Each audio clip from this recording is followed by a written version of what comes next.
Hello everybody, it is me, your friend, the Kohen Gadol here for Perek Chav Zayin, that's chapter 27 of Vayikra. Yes, this concludes the entire book of Vayikra, and we're going to conclude it with the laws of evaluations of gifts to the temple, to the Bet HaMikdash. Now you'll need to know about something called hekdesh. That's right, hekdesh. Now what hekdesh means is sanctified, like kodesh.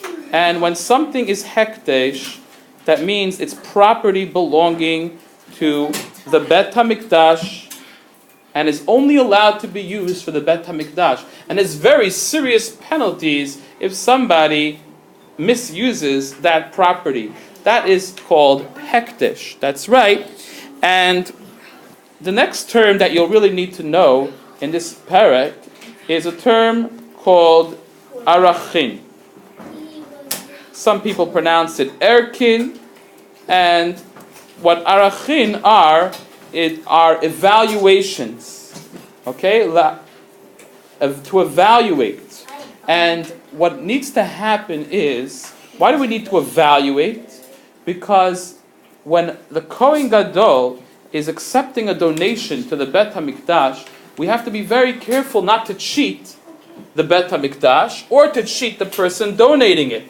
Well, if they pledge to give a value of a certain animal to the Bet HaMikdash, that has a monetary value. So they need to do erechin, they need to evaluate how much the animal or even a person is worth to be sold for money, and that's how much they would have to pay.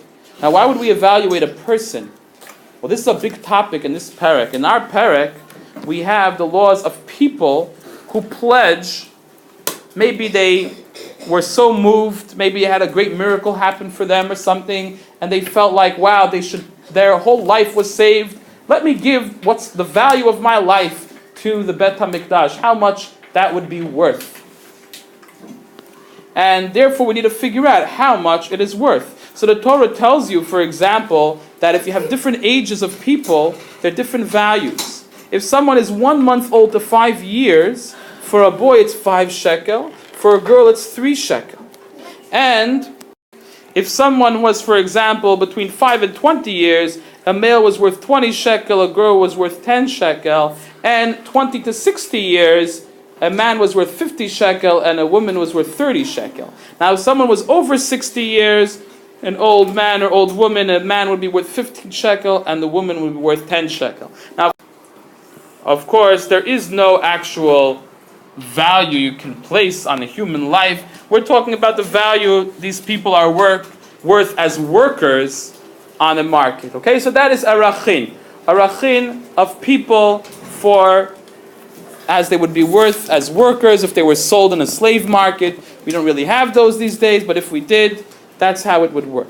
Now the same thing is arachin for behemot, for animals. There are some special laws about donating animals to the Bet HaMikdash. And let's go through some of them. First of all, we have a law that automatically the animal is considered property of hekdesh, and Hashem tells us lo yamir, you cannot exchange it even for a better animal. Another thing is lo yishaneh, it cannot be substituted for another animal. Okay? And if someone does break this rule and says, you know what, I'm feeling more generous, I'm going to substitute it even for a better animal, what happens is they're punished by both animals. The one they replaced and the one they originally donated are both holy. Okay? Now, the Kohen has to estimate how much the animal is worth. But what happens if you cannot actually use this animal in the Bet HaMikdash because it has a blemish? So the person then needs to take the money. Let's say the animal was worth 10 shekel, and you couldn't bring it as a korban because it had a bruise or a broken limb. They would give that value. Now, if the owner wants to redeem that animal, he can pay full value, let's say 10 shekel, plus 20% tax to the Bet HaMikdash. So the Bet HaMikdash would not lose off this if he wanted to redeem it. So he can't switch it, the only thing he could do is redeem it. Now, there is other erachin. There's erachei batim, evaluation of houses. Okay? If somebody chooses to donate a house or a field, he would have to estimate its value and pay it to the Bet HaMikdash. If he wants to redeem it, he pays the full value plus 20%. If he wants to evaluate his field, well, how do we figure out a field? Because we all know, who knows what the problem is with the price of fields in Israel is? Raise your hand if you know the problem with the price of field. Yes, Jake? After 50 years, you have to give it back. Right. Right. So a field goes back to its original owner, so you have to base the price off how many years this field is going to remain with the buyer. Okay? And also how many crops that you can get until Yovel, and the size of the field, of course. Okay, those are some laws about selling a field. Now, also, if the field is made hekdesh at the start of a new Yovel cycle and is redeemed before any crop years have passed, so the Bet HaMikdash didn't get any benefit from it, so the redeemer has to pay 50 shekels for each remaining year until Yovel. And the redemption will be 1/49th of 50 silver shekels. Okay, of course, he adds 20% tax. Those are some laws about redeeming a field. If the field has been sold by the Bet HaMikdash, he can no longer redeem his property. The Torah then discusses firstborn children. So we know that firstborn children are property of Hashem because Hashem redeemed the firstborn in Mitzrayim. So therefore, you cannot make him holy. You can't make him hekdesh. And so let's say your donkey gave birth to a firstborn animal, right? Or your sheep gave birth, or your cow. You cannot say, oh, you know what? I don't want to give it to the Kohen. I'm going to give it to the temple fund. That I'm going to make it hekdesh. Can't do that because it automatically belongs to the Kohen as soon as it's born. Now, non-kosher animals can't be made holy. It could be redeemed by its original owner for its market value plus 20% tax. Okay? And there are many more laws that you should learn at length and in depth. But for right now, I'm going to tell you two more important laws of this parak. I'm going to tell you the law about Maaser Sheni. Maaser Sheni, Maaser means a tenth. And you have to give 1/10 of your crops to a Levi. Okay? That's regular Maaser. Now, every few years, Maaser changes. On certain years, you give Maaser Ani, a tenth to the poor people. And in certain years, you give what's called Maaser Sheni. Now, what is Maaser Sheni? Maaser Sheni, a second tenth, is when you take you take a tenth of your grains, a tenth of your fruits, and you bring them to Yerushalayim. Now, what do you do with them? No, you don't give it to a Kohen or Levi. You actually are supposed to enjoy it. Hashem wants you to take a tenth of your crops, take it to Yerushalayim, and celebrate. That's right. Make a big meal, invite guests, and celebrate. Thank Hashem for all that He has given you. That's Maaser Sheni.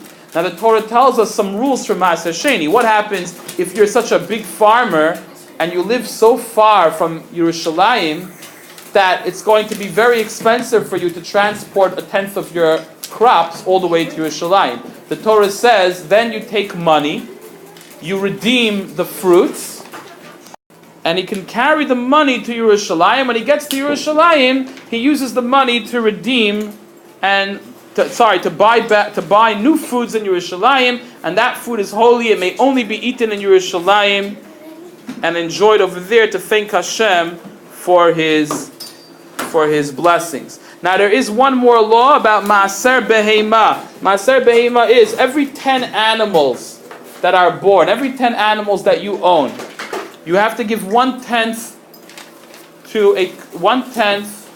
to Hashem.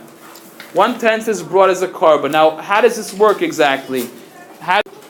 So what the farmer does is he lines up all his animals and he has them pass through a gate. 1, 2, 3, 4, 5, 6, 7, 8, 9. And the 10th one, he touches with a stick with red paint on it, and that marks the animal as ma'aser, as 10.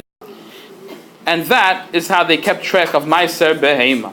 So, in short, this chapter, we learn about the laws of erachin, of evaluating people and animals and fields and houses for hektish. We learned about Maaser Sheni, about the second Maaser given in some years to be eaten in Yerushalayim to celebrate God's gifts, and the laws of Maaser Behema, 1/10 of your animals given as a korban to Hashem. Whoa, that was a long chapter. Perek Chav Zayin, chapter 27. How on earth are the students going to remember this story? Cuckoo, cuckoo, cuckoo. Huh? Who are you? I am the NeCK machine. The NeCK machine? What is a NeCK machine? Well, you see, this is Perek Chav Zayin, that's chapter 27. Chapter NeCK. Chapter NeCK? Why is chapter 27 chapter NeCK?